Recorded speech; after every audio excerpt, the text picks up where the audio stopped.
Okay, good morning, everyone. Thank you to be there with us for this training today. We are really happy to have so many countries connected today with more than 400 participants registered. So I'm Carole Omey. I've been managing ICS for about 10 years. And so we'll be happy to share the presentations today with Cécile and Nina in the team to present some.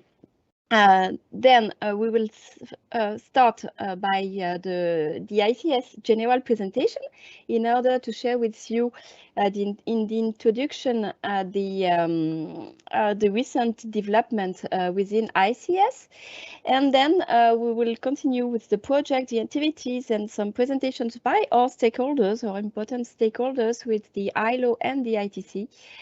And in order to describe some current projects that may impact the audits directly and the discussions you may have with the factories and suppliers during the audits. We'll continue by training on and reminders on ICS procedures and guidance. We will have a short break, and we thank you to respect the timing. The technological webinars are quite difficult, and we will have to respect exactly the timing in order to stop at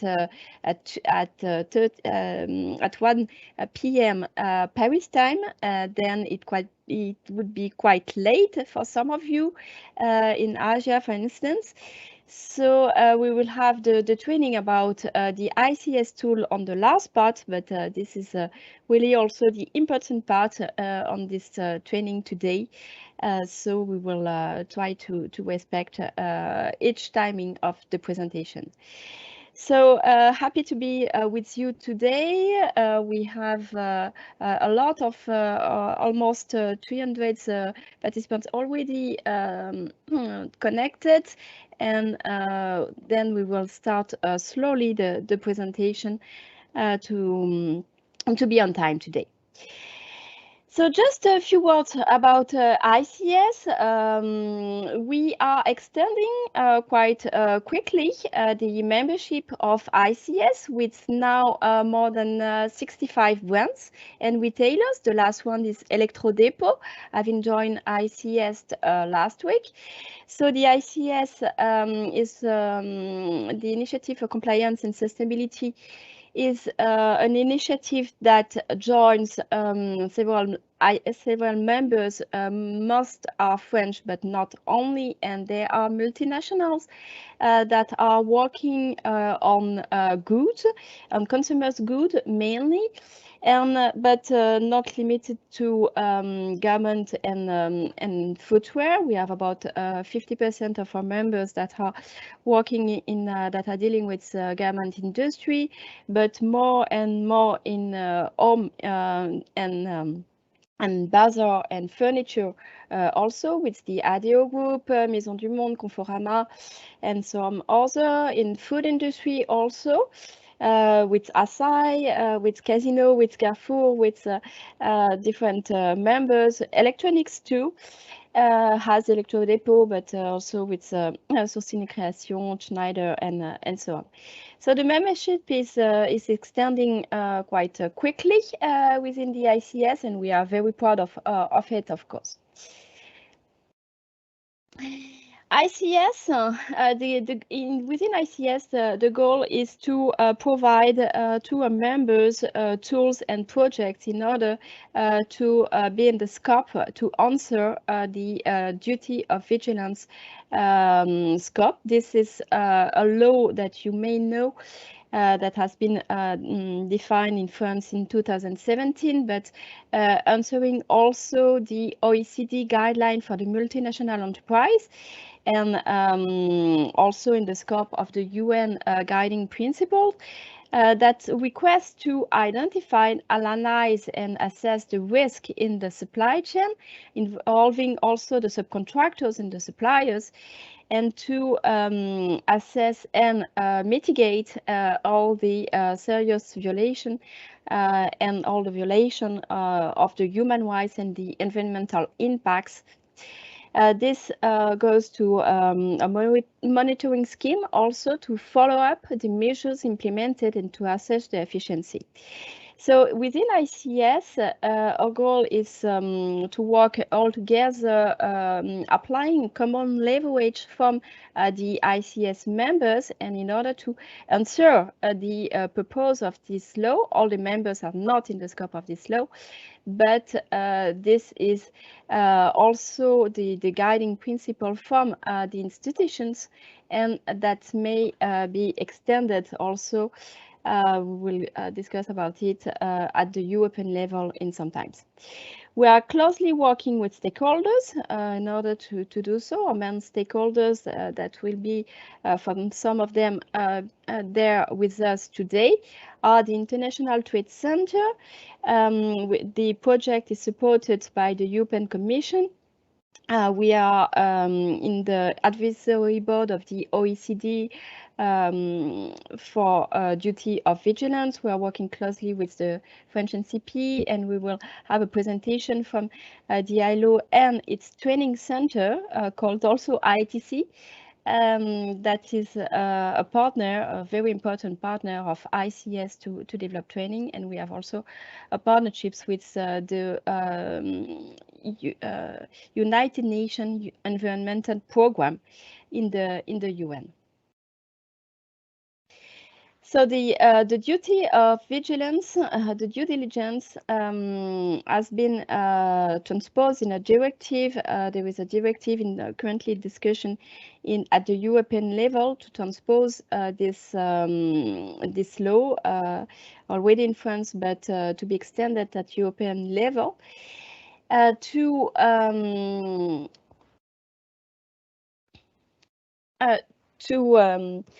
adopt this directive in the aim to foster the responsible corporate behavior and to ensure the human rights and environmental considerations in the company's operation and corporate governance. So this new rule is proposed to be extended in next year at the European level. And it's really important to have this in mind to understand that the system is changing at European level, and this is something to be addressed in the supply chain directly. So on the top of that, we would like to remind today's the purpose is to provide you with resources and materials in order to adapt common languages, and also to introduce the scope of the audits to the suppliers and the factories. So we are going to share with you a lot of tools and reminders on that, and to understand the due diligence for responsible business conduct. We share with you the guideline provided by the OECD, the Organization for Economic Cooperation and Development, that is providing responsible business, that is providing e-learning academy on responsible business conduct. And this is a good opportunity to remind the languages, the communications to be shared on this. So just a quick introduction on that. I hope that the sound is okay. I will share with you this short video that introduces the purpose.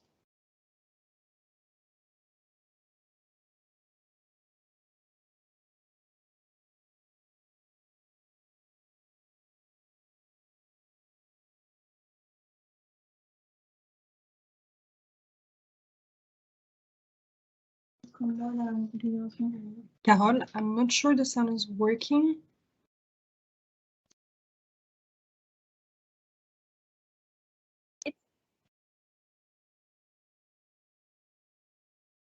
Okay, it seems to have an issue with the sound. So the video will be shared with you later on that. So the purpose is to understand how the responsible business conducts of to implement processes and guidance to ensure that human rights are applied in the supply chain too. In the OECD guidelines, there is guidance also to apply common leverage and on this due diligence principles. And this is also the way ICS members are working closely together in order to apply these principles and to apply common leverage and to share also common communication to the suppliers and the factories in order to share the same requirements and to share the same practices at the production site level. So a few words about the way we are working closely with the ICS members in the initiative. So to answer these requirements, these legal constraints at the buyer's level, we have defined tools for risk mapping, of course, social tools that you really know, environmental tools, primary production tools. We are working closely with you, the audit companies, in order to monitor the practices on the field. This is organized through the database, and we are following also the legal constraints and the legal frameworks at the countryside. We are exploring and we are developing some trainings and capacity building programs involving also our stakeholders and working closely with them. We will present you this. And developing very strong stakeholders partnerships, mainly with the institutions too. So at the risk mapping level, ICS monitors global news. So it's really important for the buyers to understand what are the main risks at the country level, but also at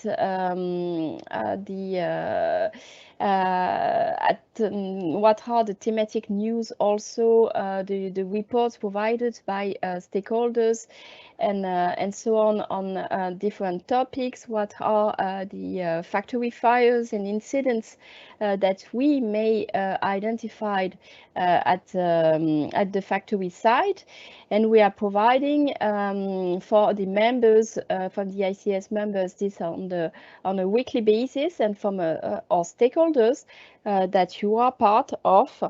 The risk analysis is provided on a monthly basis.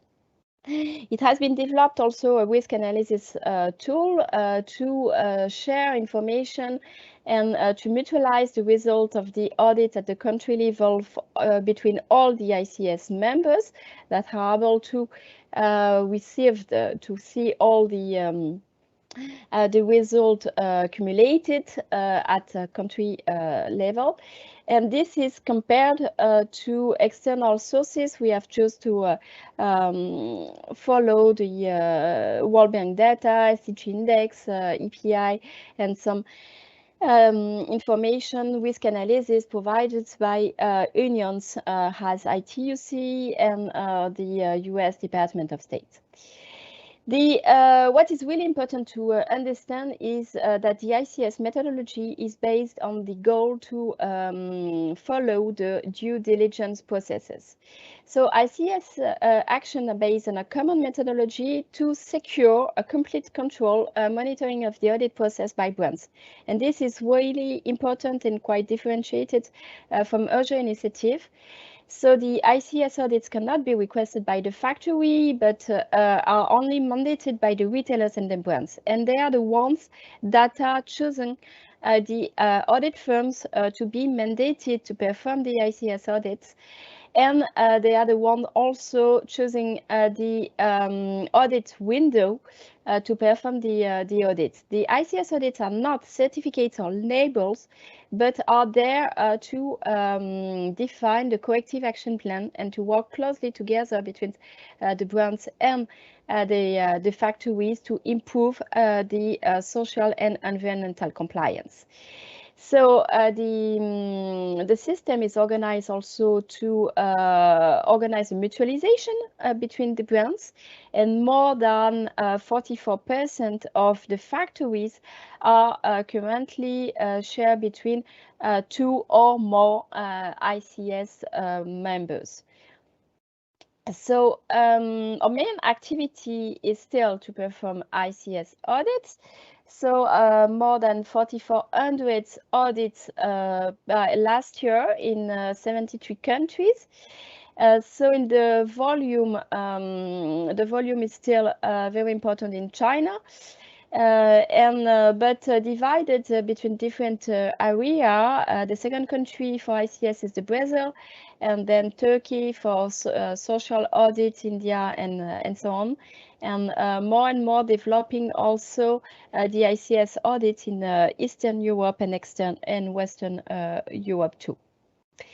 The environmental audit volume is increasing a lot, mainly in the past year, and is intended to increase more and more.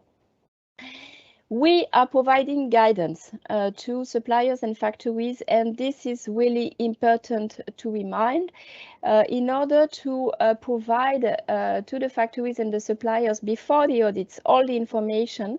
And we have on our external website provided translation of the handbooks that the audit firms can build the communication on. You can also refer in each communications to our external website resources, but also in the ICS database, everything is organized to provide to the factories also their direct link to the resource, to understand the requirements and to understand also this process of the ICS. The fact sheets are there at the social level and environmental level to help the factory to understand how to build a compliance system. And they have been organized chapter by chapter, and to describe how to be in compliance. So really important to promote these tools. The guidelines for the factories are reminded on the database, and they are accessible by the factories when they receive their login to the ICS database, when they are invited to fill documentation or not. On the tools, on the social tools part, we have also had it during the specific crisis of COVID-19. Unfortunately, this crisis is not completely ended.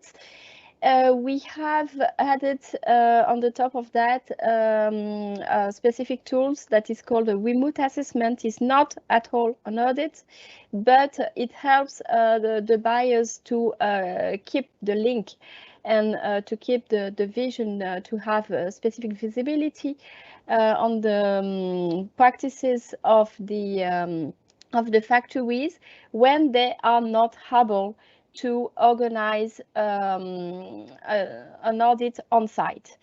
During the crisis is sometimes difficult, but also sometimes this tool has been used in specific countries or areas where you have also the auditors may face safety constraints and safety risk. Of course, ICS reminds the audit firms that first of all, the safety of the auditors must be ensured. And then we have developed these tools to have an assessment by video and by sharing documentation on the database and sharing also some interviews by videos. But it's not the process at all by default, and it won't be the process by default. Audit on site are the process by default, but these tools can help to keep the link and to keep visibility on the factory site. Environmental audits. So this framework has been developed in 2018.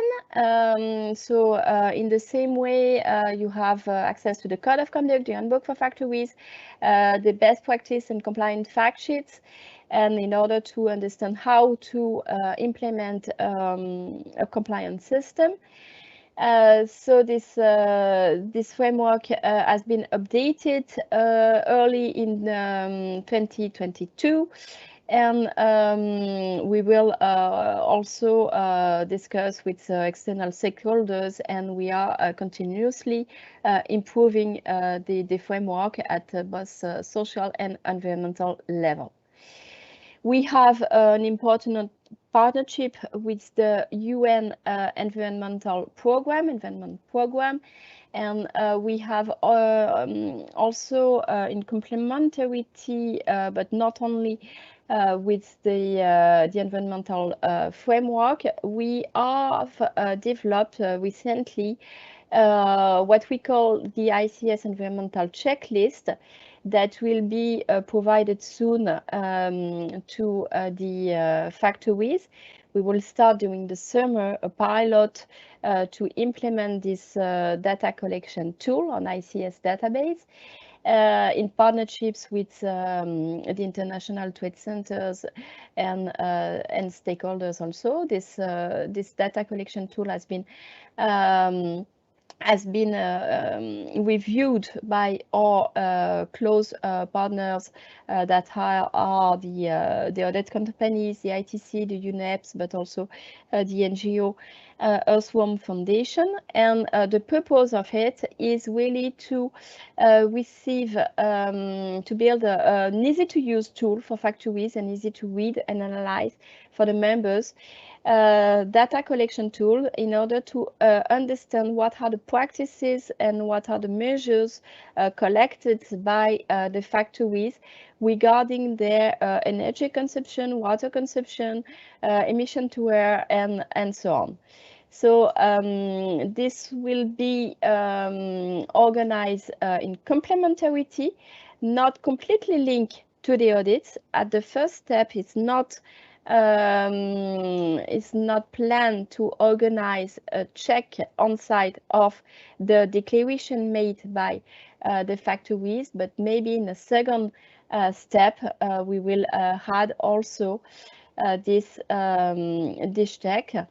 So it's more and more requested to the buyers and to the multinational to collect information about their environmental impacts at the production level, and this is also linked to some change in the French regulation system and so on.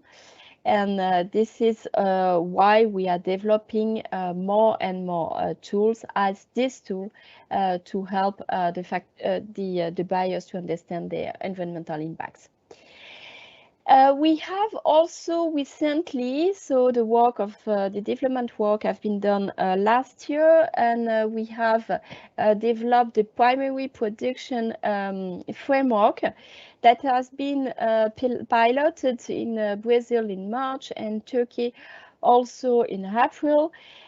In order to get a specific adaptation of the social audit framework to understand what are the practices and the level of compliance regarding social impacts for workers that are not in manufacture but are in plants, are in fields.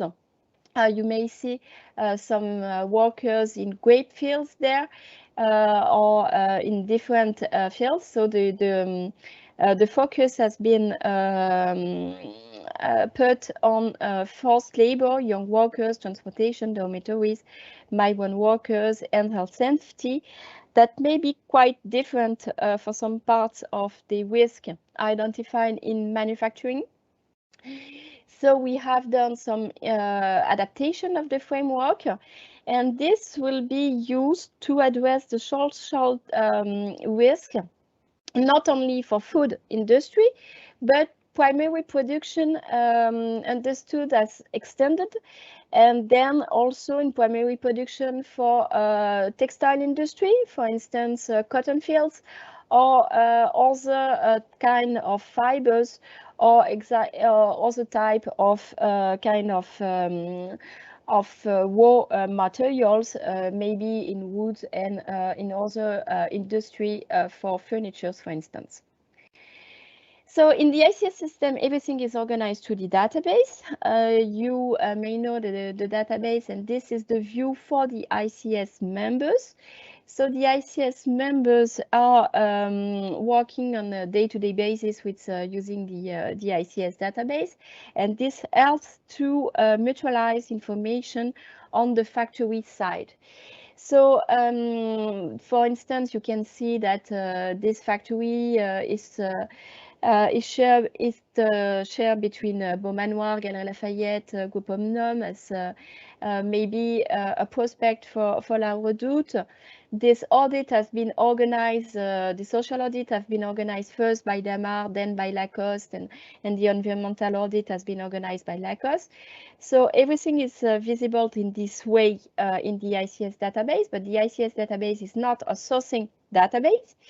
The ICS members have to provide the name of the factory, its address, and some information about the factories in order for the ICS team to identify if the factories already exist in the database, and only if all the information has been provided, the mutualization is organized, and after that all the members have a complete vision, complete visibility that is shared to understand the history and to understand the social and environmental compliance.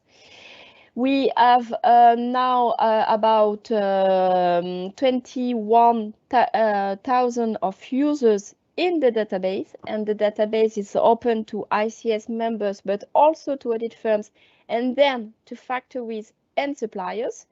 And factories and suppliers have their own dashboard to manage the corrective action plan. They can be invited by the brands to answer within the factory, within the database, to answer to answer requests about the implementation of the corrective action plan. You can see an example there. This is the requirement of the ICS framework. It describes what has been identified by the auditors during the audit, the recommended action, and after that, the factories representative may debate with the buyers representatives on the implementation. They can provide photos, pictures, and so on. And the buyers, the ICS members, can also involve in this corrective action plan monitoring the audit firms that can be nominated to be intermediary in the ICS system. Of course, all the ICS members don't have local teams. So sometimes there is an issue about the languages to understand the documents provided by the factories and the suppliers to help to understand the remediation plan. And then the intermediaries can help to validate documents, proof, evidences, and so on, and to help the buyers to monitor this corrective action plan. The ICS members have tools in order to get KPIs about the implementation of the corrective action and so on. And they have maps, KPIs, and tools in the database. We have developed also some specific answers to the COVID-19 crisis. In 2020, but still used until now, that have been open also to the audit firms. And these tools were used to dialogue with the factories about the implementation of measures to limit the spread of the virus in the factories. You can see some pictures received from factories that have implemented social distancing, disinfections, and so on. And this was used and still used to understand and the practices, to provide also guidance that were implemented, that were proposed by the ILO, but also the World Health Organization. We have shared a lot of resources with the factories about guidance during this crisis. We have implemented also in 2020, but still discussing about this kind of tools to complement the audits. We have done a project using workers reporting technology. You know that this technology are calls that are done directly with the workers on site. And in order to understand the impact of the COVID-19 crisis, and this was implemented with 25,000 workers. We have started in 2019 a partnership that is more and more important for us with the ILO, International Labour Organization, the main partner of ICS together with the ITC, to help the factory with trainings. And in 2019, we have done the physical trainings in both Vietnam and China, but of course still difficult to organize until now. And we have provided also organized a learning webinar to restructure the factories during this specific crisis. Now we have extended these partnerships with the ILO with their international training center, and I will let the floor to Carl in order to develop how we are working with the International Training Center of the ILO to build this specific working hours training first, and then other training, and to help with that. Carl, the floor is yours. Thank you, Carol, and good morning, everybody. Warm greetings from Turin, Italy. As you know, here in this part of Europe, we are sitting currently in a heat wave. So my name is Karl Pfeffer. I am working for the training center of the ILO, which is based here in Turin, Italy, and where I am coordinating the training program, a training cluster on multinational enterprises, global supply chains, and responsible business conduct.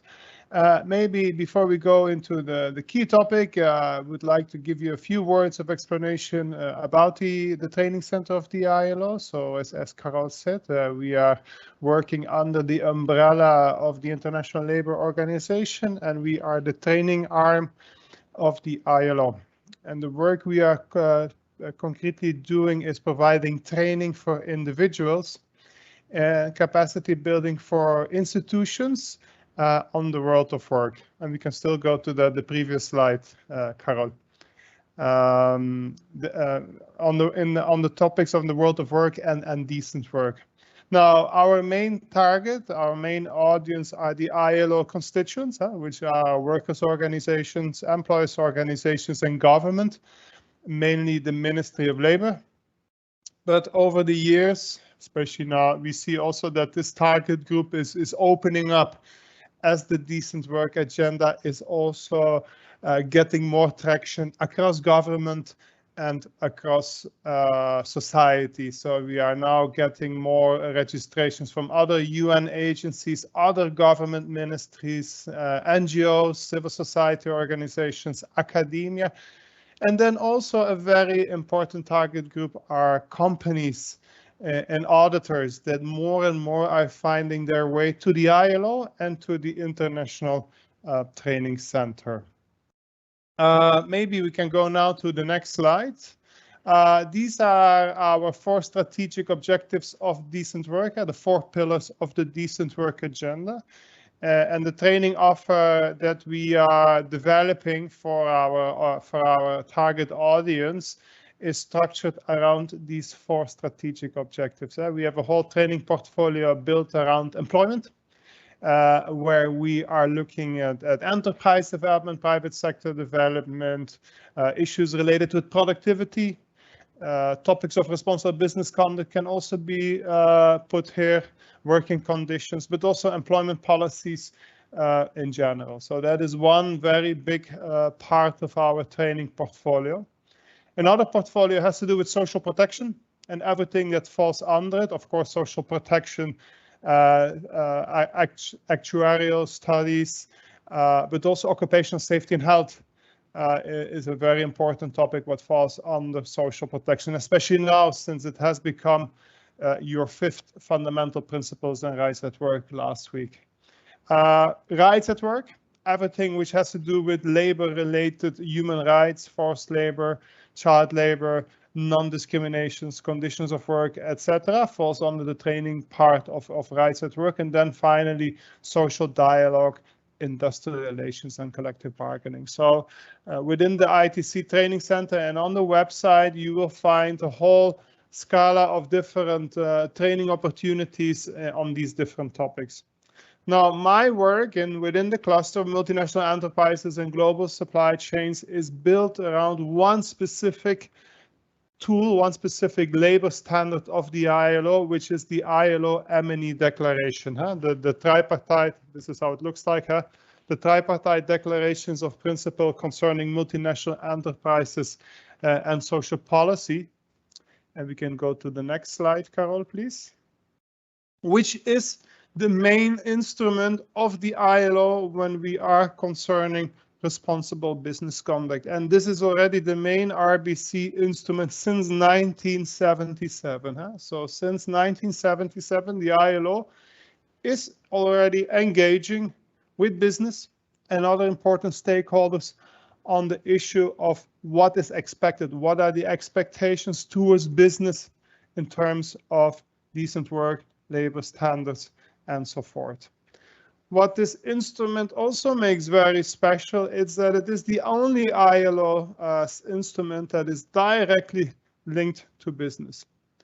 Most of you will be more or less familiar with our international labor standards, which are which is the core business of the ILO, since we are a standard setting organization, but they're always directed to governments, to states. Well, the ILO M&E Declaration is the only one within this universe that is directed to business and that provide guidance on what is expected from business in terms of decent work.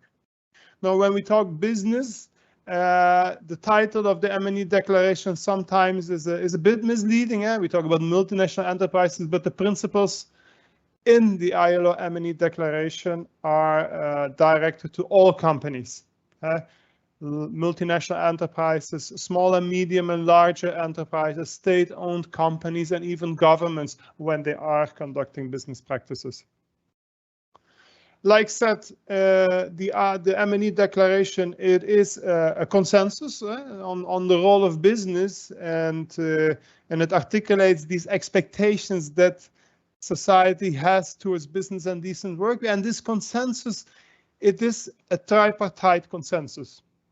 So it is workers, employers, and government that come and sat together in 1977 and in the different moments of revision, because the M&E Declaration has been revised several times, the last time in 2017, and agree on this is indeed on what we agree towards our expectations towards business.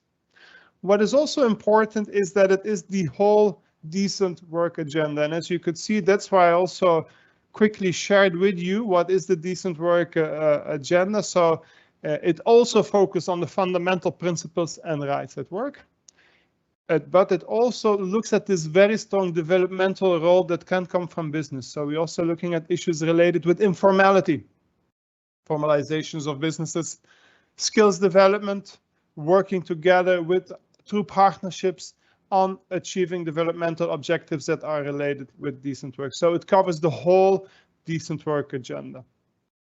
Now, let us now specifically focus on some of the trainings that we think might be of interest to auditors, to suppliers, but also to brands that are based upon the ILO M&E declaration. And I'm giving you 4 trainings, 2 of which are for free, and 2 we have to charge a tuition. For example, we have one course which we offer for free is the responsible business training, meeting labor standards in global supply chains, which gives you an introduction on what is expected from you as a supplier if you want to meet labor standards in your operation. So it's a very non-legalistic approach on how to understand the expectations that are within a code of conduct, for example, and what you can do as a company to put these into practice. A more advanced training in that regard then is our core training on human rights due diligence, the international labor standards and corporate social responsibility, which really deep dives into labor standards, what are the principles of labor standards, and how to put them into practice in human rights due diligence. Another training that we are offering for free is this introduction to the M&E declaration, and a more profound introduction to this M&E declaration is the training that we are organizing every year, which is Multinational Enterprises Development and Decent Work, which is a 4-week course. Both courses, Human Rights Due Diligence and the course on the M&E declarations, are 4-week courses, and will give you a certificate of participation. Now, if we now look specifically on the collaboration with ICS, as Carol said, there is a PPP, a partnership agreement with the ILO, and we of course come in under the ILO umbrella, specifically on training and capacity building, which is an important element of this collaboration with the ILO. First and foremost, we want to promote and distribute the courses that we are having, both the ones that are offered for free, but also the ones that are for fee-based. I'm convinced that this might be very useful for auditors and suppliers within ICS, or also the brands of ICS. And then specifically on the request of ICS, we are zooming in on 2 training products that we are launching very soon, especially the one on working time. For the moment, we are finalizing a self-guided learning module on working time arrangements, and so forth, to provide guidance to suppliers on what is expected to them in terms of international labor standards and working time. The idea is to provide really this basic understanding on the concepts that are being used when we are discussing working time, and the expectations vis-a-vis suppliers on how to implement them. It is a very practical training. It's a training really aimed to clarify concepts and clarify expectations. It will consist of 4 modules that we invite you to undergo. There also will be a test at the end. There also will be exercises that we expect companies to do. And in the end, you will get a certificate, which then also will be integrated within the all wider engagement strategy that ICS has together with the brands and the suppliers. So that is expected to be launched in the 3rd and 4th quarter of 2022, a first pilot at least. And a second training element that we are discussing with ICS is a webinar series on business and human rights, which is meant for auditors and brands of ICS on clarifying again what is expected for companies when we are discussing international labor standards. International labor standards, as you can see, as I already told you, they are written for government. So sometimes it is quite challenging to deconstruct labor standards and to really distillate the principles that are in there and that are also relevant for business. So the idea is to set up a webinar series where we will go through certain labor standards and really in a practical way explain to them what it is, and also provide this moment of this opportunity of interaction between auditors and ICS brands and internet and specialists from the ILO for really specific questions that you have, the gray areas that might exist when we are discussing labor standards. Here also, it will be a webinar series that we hope to launch in the fourth quarter of this year, and that probably also will run into the first quarter of next year. Voila, Carol, I think that was it for my side at least. I'm sure you will share with the audience the website of the training center, but they also all, you already are also mentioning them on the ICS website, if I'm correct, huh? Many thanks, Carl. It's really important for ICS to be partner of ILO, and we are really proud of these partnerships that will be extended and more active with these training modules to be developed this year and to be proposed really soon. Thank you for that. Of course, all the resources will be provided to the participants, and all the links to the trainings module provided by the ILO too. The very important partnerships also is for ICS with the International Trade Center that will be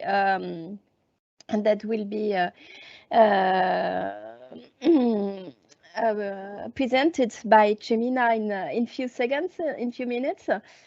We have developed, we have partnered with the International Trade Center a few years ago, and mainly in Tunisia and Morocco, first to provide also coaching to the factories in order to help them to understand the environmental impacts and how to build management system that help to limit the resource use and to build also circular production in textile sector. This is very important for ICS to provide and to promote more and more training and capacity building directly to the factories and the suppliers. Just to have a quick views on the ICS current development, important for you to know, we are currently working on social tool. Of course, the tools are updated every 18 months, 24 months, and we are planning to adapt the social audit tools in the next months, introducing tools for living wage, updating also the small factory templates that will be resynchronized with the social complete system. Updating the guideline, we are also closely working with the ICS members to analyze the mandates. We are working on a workers reporting catalog that would be added in complementarity with the audit. This is for social. For the environmental audits, we have already provide you some information about the environmental checklist, and we will adapt also, we will organize a review by stakeholders of our environmental audit framework in the coming months. We have updated this, started to pilot this primary production social tool that will be extended to more and more audits, of course, and will be updated as soon as we have received enough information. we have updated the database, and we will, and this is really important for you to know. The database, the ICS database, will be open directly to the auditors, not only to the audit firms, but each auditor will receive its own access to the ICS database to get the information directly to the database about the factory profile to organize the audit 2 days before the audit, but also to update the audit questionnaire directly on the ICS database. And this is currently in development and will be updated in some months, but normally during this summer. We are working on transparency and traceability, and we will develop this in the next slide. We are planning to have a grievance mechanism system mutualized at the ICS level. Right now, the ICS members have their own grievance mechanism systems, but has a lot of factories are chair. It is it would be really useful to have it mutualized. We are working on capacity building and training, and then this module on working hours, and we will continue to promote all the resources provided by the OECD, the ILO, and the ITC.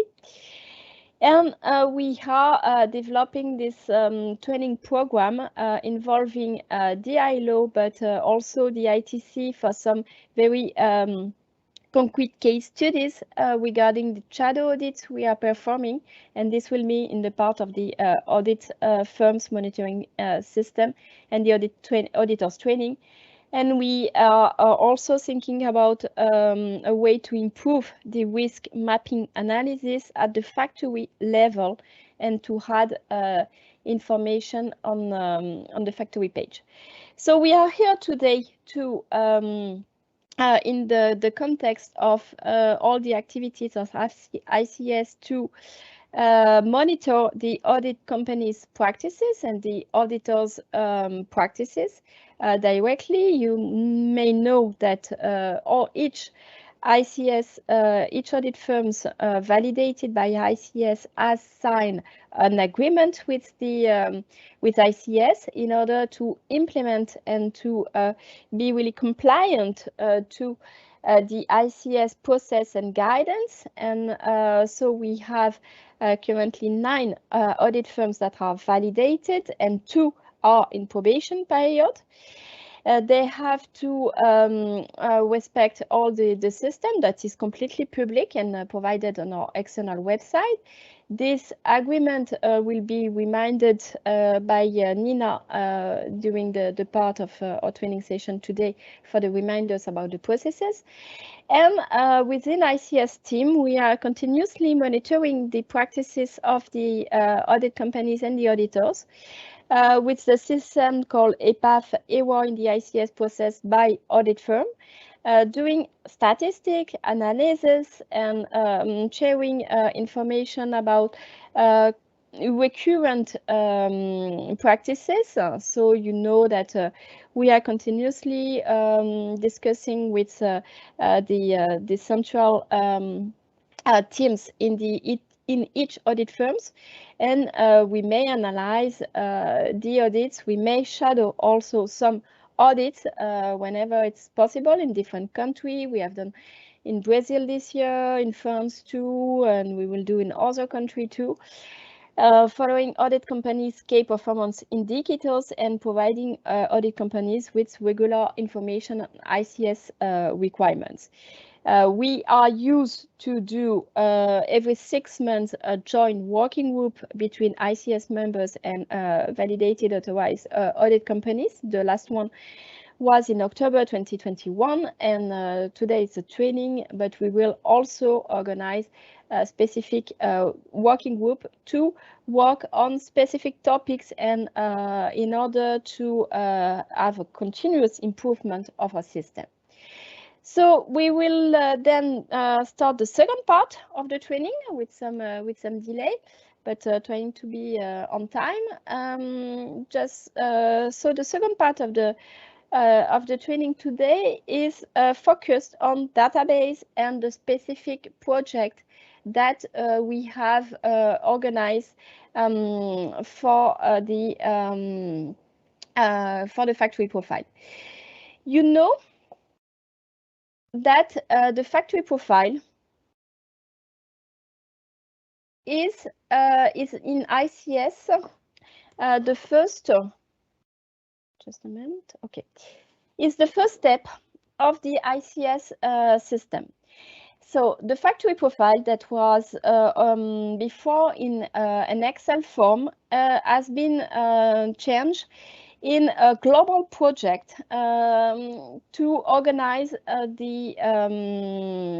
to be linked with the purpose of transparency and traceability. And this project has been built directly with the International Trade Center in the purpose to add on the top of this system an help for the factories directly to help for the mutualization.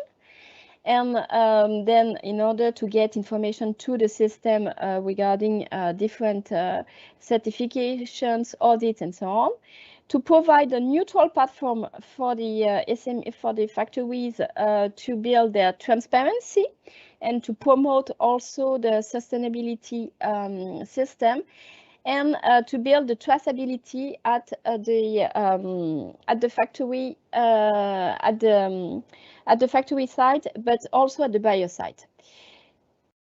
So I think there's maybe an issue with the sound. Is it okay with the sound or not? No, we can't hear the sound. Yeah. Can hear.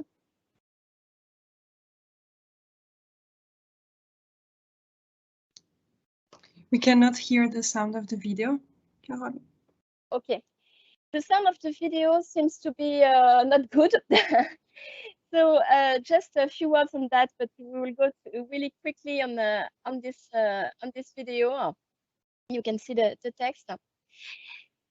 The system is really built to enable consumers at the end to follow the product journey, but also to involve all the suppliers and all the factories in the common goal of transparency and traceability. Then the platform help to connect the buyers to the consumers at the end, but also all supply chain and all stakeholders in a network of the web. This platform is based on sustainability. It's organized within Carole, sorry, I think the sound is breaking up a little bit. Maybe going through the video, at the end of the video it will be better. Before we could hear you very well, but with the video it's a bit broken.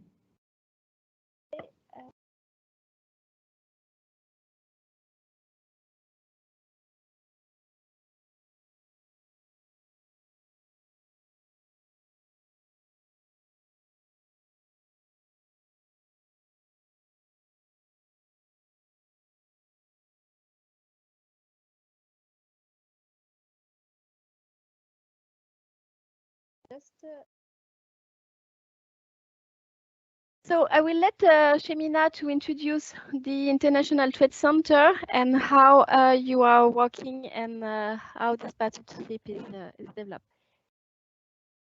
Shemina, really happy to have you with us today. I think you are on mute. Okay. Yes. It's okay now. Thank you. Hello, everyone. Hello, Carole. Thank you for this introduction, and very glad to be here. So like Carole said, I work for the International Trade Center, and I realize there are a lot of acronyms in this presentation for you. So this is ITC, but ITC, International Trade Center, which is an emanation from the UN. It's a UN-based organization and also linked to the WTO. And the mission of the ITC is really to promote sustainable development and development in general, specifically in developing countries and more particularly with small and medium enterprises. And this is also our reason to be here today and to have this collaboration with the ICS.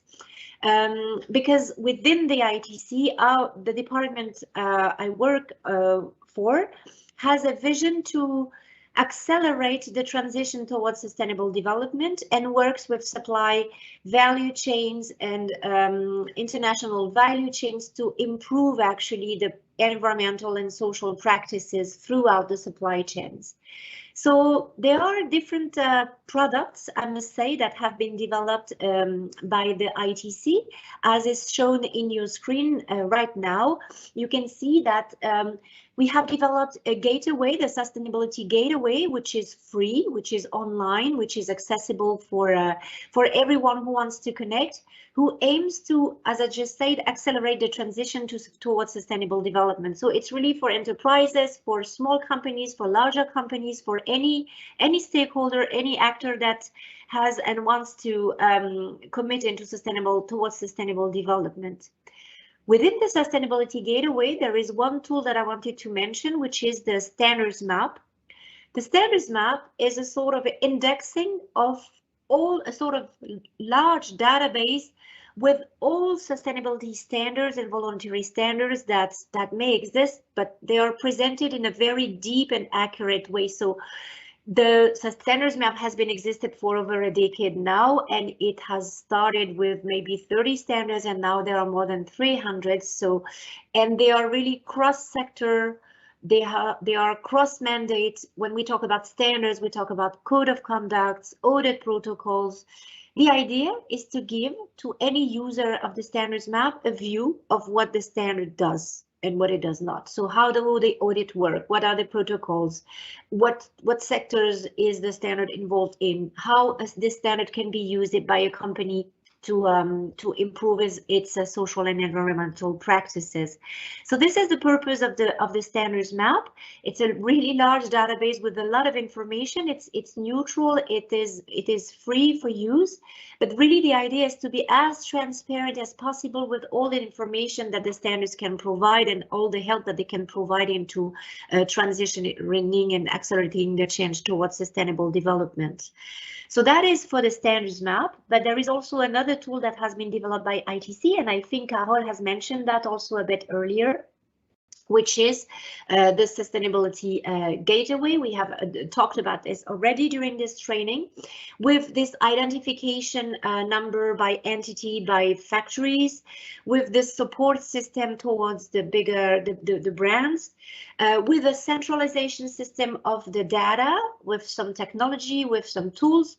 The whole idea of that is that any company, any factory can provide their profile, and the brands and the other stakeholders of the supply chain have the possibility to collaborate or to identify at least the factories that they can work with, and they can understand what they do towards sustainable development. And potentially the idea is that this is a sort of networking platform where suppliers can find some clients, and clients can find also some suppliers, and work towards a common agenda.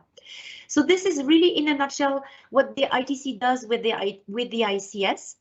And the other reason why I'm taking part of this training is that there's another collaboration that we will be starting also with the ICS. This collaboration is ongoing, and we are continuing the partnership.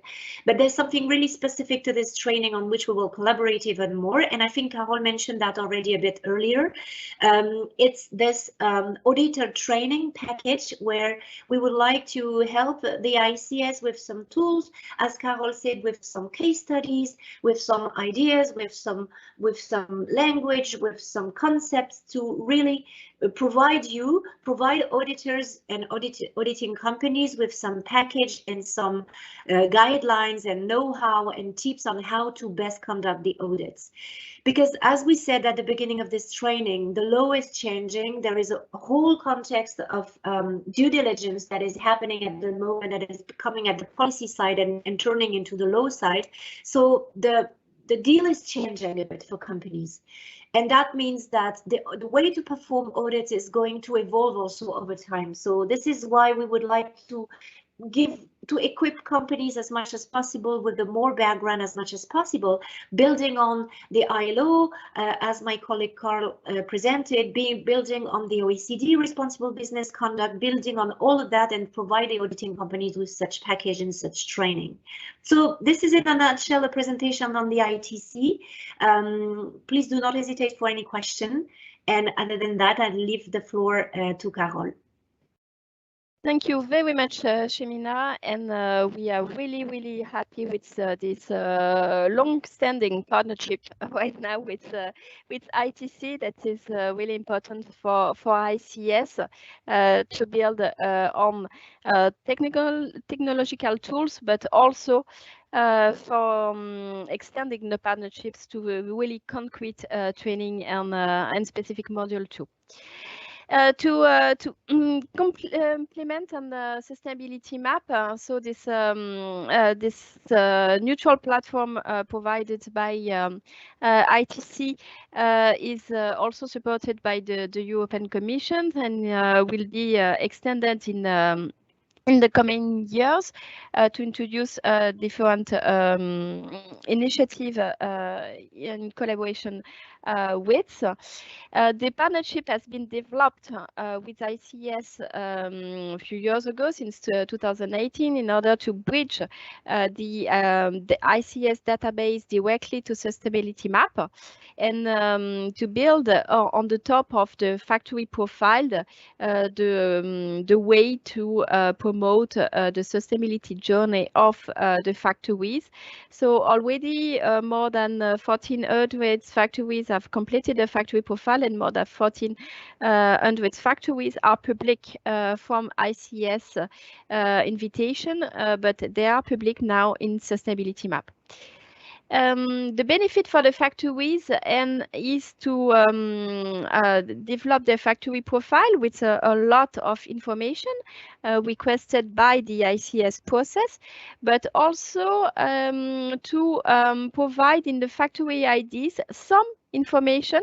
Only some part of this of the factory profile are public on the sustainability map, and they help them to gain visibility on the system, but also to showcase the networks of brands, and to showcase information on that. So in the ICS factory profile, all the information is organized about general information, identification, my power, factory area, environment also.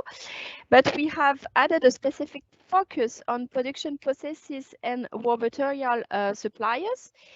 So in the factory profile, all the information is organized, and in the factory IDs, only some parts about the contact, the production, the ICS report, and the geolocalization is provided publicly through the platform. So all the information from the factory profile, most of the information from the factory profile stay private, only available to ICS and ICS members, and manageable via the ICS platform. And within Sustainability Map, we provide to the public, to any stakeholders that want to get information about production site level. This information are available also to consumers, to civil society, and so on. We are providing what we call the factory ID, so with just some information. This is organized through the ICS database, so the factories and the suppliers receive, when an audit is launched by the ICS members, or if the ICS members want to launch at any time the invitation to complete the factory profile, the factories receive their access to the ICS database. For the factories, the username is always their email address, and they receive a password from a notification sent by the database, and then have to change it for a personal password in the system. This is important to know, because you may have this kind of questions by the factories. Having opened the platform, they have to fill the factory profile, and the factory profile appears as a system in the ICS database, but on the basis is supported by the stability map and is completely developed with ITC. So they can, for the auditors, you will receive also your own access to the database in order to get access to information completed by the factories and the suppliers. And you will receive also the administration. If you have to change some information, if you find some discrepancies on the declarations done by the factory, you may have to change some information. So you have to lock the version 1 declared by the factories and to create the version 2 as seen in the past screenshot. And then you can check the information that was reported and you can report the discrepancies. You are not requested to change everything, to check everything. You have received a template that describe the parts that the auditors are responsible to check only. Doing social audit or environmental audit is not the same part of your factory profile, and it's limited in the environmental audit. You have to check the information, and if you see any discrepancy, you lock the V1 and you create the version 2 in the system in order to adapt the information. You can see that you have different parts. You have information about production process and raw materials that have been declared by the factories, and you just have to update information only if you see major discrepancies. For instance, if a process is declared by the factory to be in the facility but not there, maybe they have declared that they have a dying entity and you don't see any dying entity in the factory, in the premises of the facility, you have to update this, because this can raise a doubt on external processes and external subcontractors not having been declared by the factory.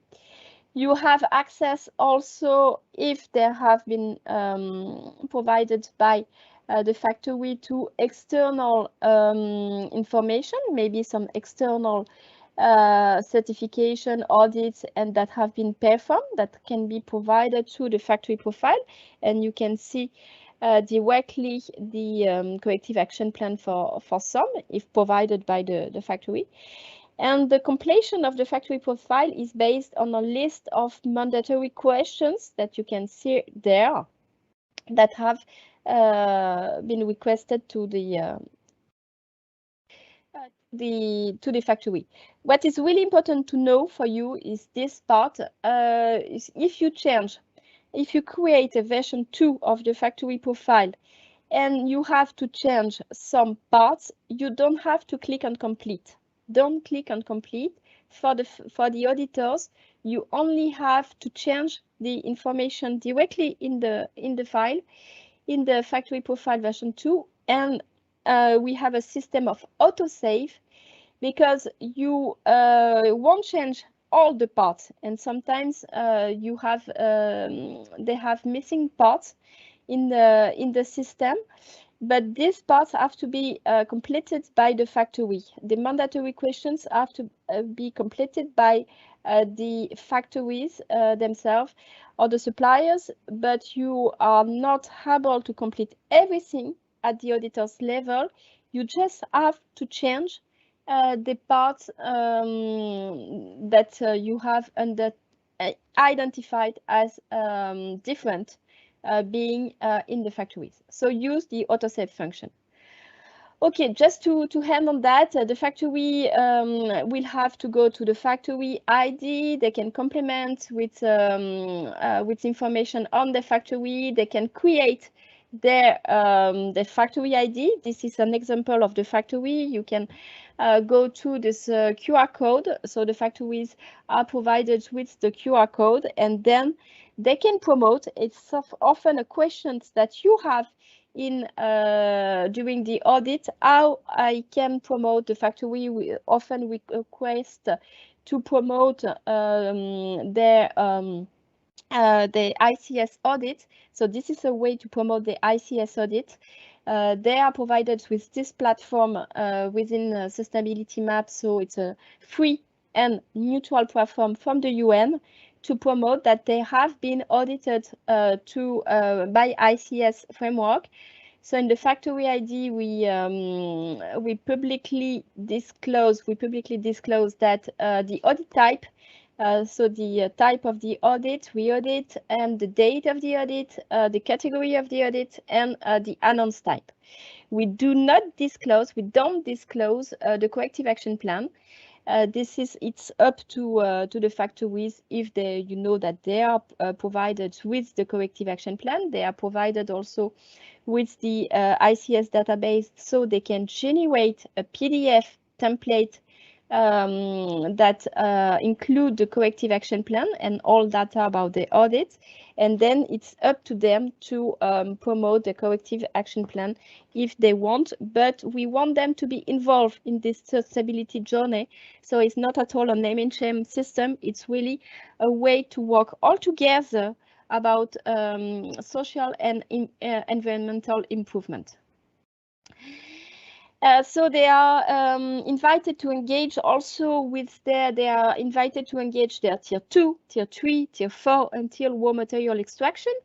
And so those those entities in the network of the factories are also invited directly by the database as soon as we have received any enough information about the name of the tier 2, its address, and email contact.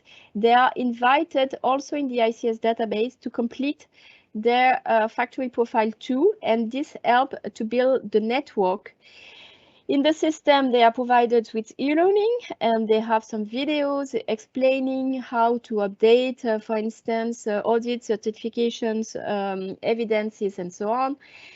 And this helps to build the network of the brands. We have some brands that have already publicly disclosed their networks, and this is based on a facility that have already accepted the invitation sent by the ICS members. So you can see in Sustainability Map publicly that the network of Camailleux and the Tier 1 facility, and step by step we are building the network of the brands that request their Tier 1 first, and then Tier 2 and Tier 3 and Tier 4 to be part of this concrete project for transparency and traceability. This project has been recognized by the European Commission, communicating on corporate sustainability due diligence EU proposal. So as reminded, and with a very clear communication from Chemina, the regulation framework is changing. The buyers and the multinational have to answer more and more regulation framework at both French level and European level. And there is a lot to do on that, and the project, the EU legal directive, is also including and traceability goals that will be help to achieve by this project. So just as a reminder, on that, so the auditor access to ICS database has been developed, and you will receive soon the information about it. So the auditor is declared, the audit firm has to declare, and have the audit firms have to allocate the auditors in the ICS database. They have to update the plan visit date in order for the auditors to receive his login and password by email. The auditors will receive all the information 2 days before the audit and will be able to access the factory profile to the ICS database and to get access to the platform in order to, in the second step that will be piloted during the summer, in order to get also access later directly to the audit framework within the ICS database. So the auditors will be able to update the version 2 of the factory profile.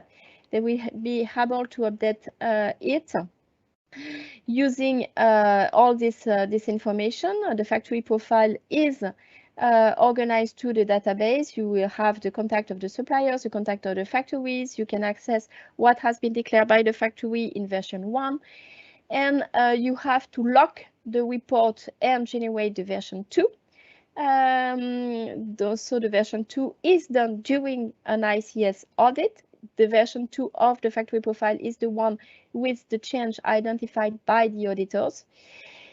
And then you don't have to click on the complete, but just add the change you have identified during the audit, and you have to complete, and the database will identify the version 2. You will be able to generate, and the brands will be able to generate a PDF that identifies the discrepancies between the original version and the review, the version 2 version. So it helps to identify what has been changed and what are the change identified during the auditors. The audit firms receive a notification at the beginning of the process once the factory has completed its factory profile. And doing only if you have a major issue, the Excel template can still be used, and we have a system to import them, but the system by default is now the factory profile online. You have to receive the notification. You have to accept these domains. It's really important to receive all the notification from the ICS database, and the ICS database is the domain ics.art-informatique.com. It's really important for you to accept this email and to check that those emails are not in your spams. And if you are facing any issue, you have to contact ICS team. But please note that the factory profile is not supported by Internet Explorer, but preferably by Edge. Many thanks for that. I'm quite late, 50 minutes late, but I will let the floor to Nina for the reminders about the ICS process and guidance. Thank you, Carol. Okay, yeah. We will take the questions on the chat, so don't hesitate to share any question in the chat box. It will be easier, and we will try to have some